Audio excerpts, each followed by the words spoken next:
La Masia, football's most iconic academy, has experienced a remarkable resurgence following a decade-long dry spell in wake of football's greatest golden generation.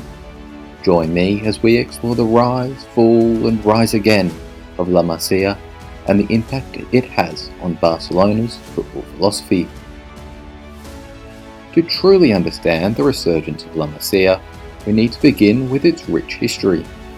La Masia, which directly translates to the farmhouse, refers to this building, which was acquired for the build of the Camp Nou in 1957.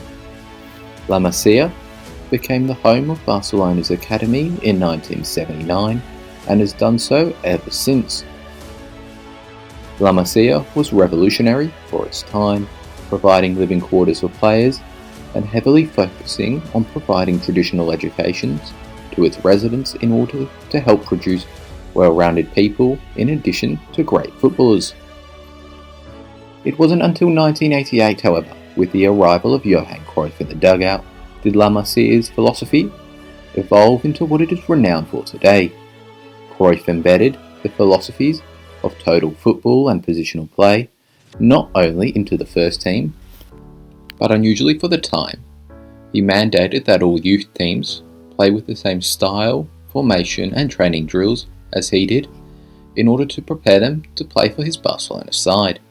Cruyff's philosophy became one with the fabric of Barcelona, as Pep Guardiola eloquently explained. Years ago, all the history, sometimes came here an Argentina coach and we play in the Argentina way, okay? A Dutch, German coach and we play in German way.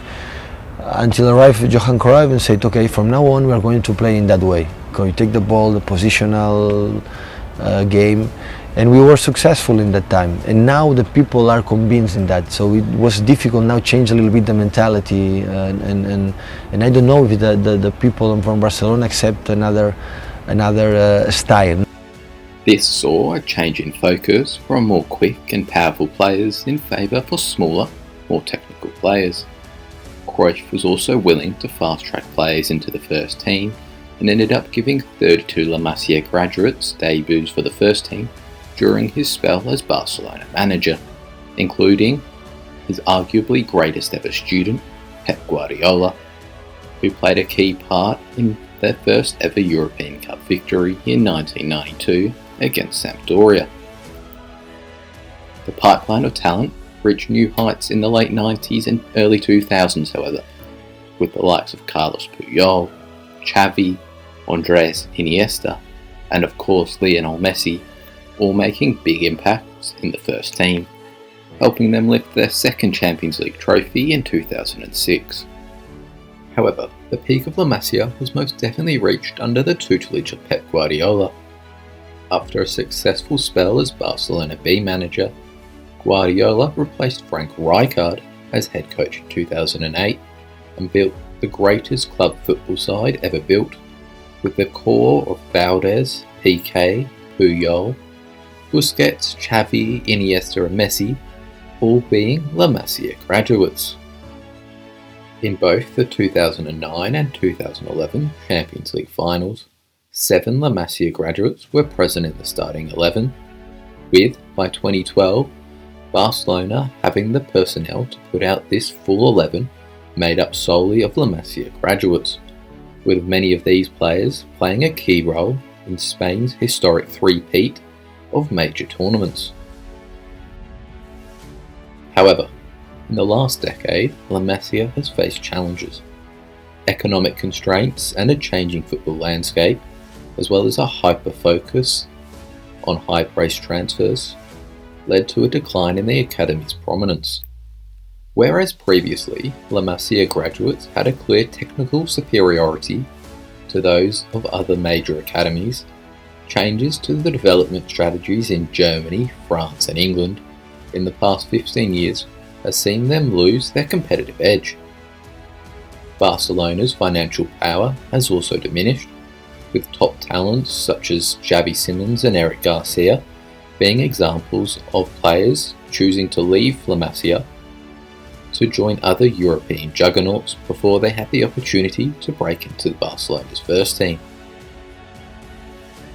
Following Pep Guardiola's period of dominance, Barcelona fans' expectations had reached a point where competing for the Champions League and having an 11 of world-class players became a requirement. This intense pressure saw managers and presidents' perspectives shift towards short-term success, with Masia being mainly ignored in favour of big money signings. The best example of this was in response to the sale of Neymar in 2017, when Barcelona spent €375 million on 7 players, none of whom are at the club today. In this season, Sergio Roberto was the only La Masia graduate under the age of 28 to play more than 300 minutes for Barcelona, a far cry from the philosophy the club had been built upon under Cruyff and Guardiola. Recent years have witnessed a revival of La Masia. Barcelona shifted its focus back to youth development, investing in world-class facilities and coaches, whilst modernising their approach to ensure they can produce technical players with the physical capacity to compete in a modern pressing side. The appointment of La Masia alumni Xavi Hernandez as the first team coach in 2021 marked a significant turning point. This was an especially significant year for the club, as it also saw Messi leave the club, saw them be extremely limited in spending due to financial fair play, and saw the return of much-loved president Joan Laporta. Laporta's previous spell as president between 2003 and 2010 was during the golden age of La Masia, and during his campaign to return as president, one of his main pledges was to reignite La Masia and ensure that youngsters got opportunities to play in the first team. Spending has continued to be limited throughout Xavi's spell at the club, with big names Busquets, Alba, Dembele, Griezmann, Coutinho and Piqué all leaving holes in the squad which needed to be filled from within La Masia. Xavi has handed over 10 La Masia graduates their debuts, but there is a big difference between giving players a go and them being able to make an impact in the biggest games, which is why it's been so impressive the volume of players from La Masia who have made an impact in the first team in just over 2 years. The two standout La Masia graduates who have already established themselves as key players for both club and country are Alejandro Balde and Gavi. Balde is already one of the best left-backs in the world and earned himself a spot in La Liga's team of the season. Other academy players, Ansu Fati and Eric Garcia, both played over 1,500 minutes for Barcelona last season, whilst the next big thing, Lamine Yamal, became Barcelona's youngest ever player at just 15. Yamal has taken another giant step forward this season by becoming a regular at just 16. He has amazing technical ability and a football brain well above that of a 16-year-old. He's broken so many records this season already, including youngest Barcelona goal scorer of all time, Barcelona's youngest ever assister, as well as both Spain's youngest ever appearance maker and goal scorer. Lionel Messi even highlighted Yamal as a potential Ballon d'Or winner alongside Mbappe, Haaland and Vinicius Jr. during this year's ceremony. The pressure on the youngster is immense, but he is clearly one of the most talented players to ever come through La Masia. Other academy players, Fermin Lopez and Marc Gay, have already had big moments in their short Barcelona careers, highlighting the continued pipeline of talents who you can expect to see come through over the next few years under the tutelage of Xavi. Although we're unlikely to ever see a group of players come through La Masia as strong as the group which won everything under Guardiola, Xavi has helped realign the club with the ideals of Cruyff, built around the talents of football's most iconic academy.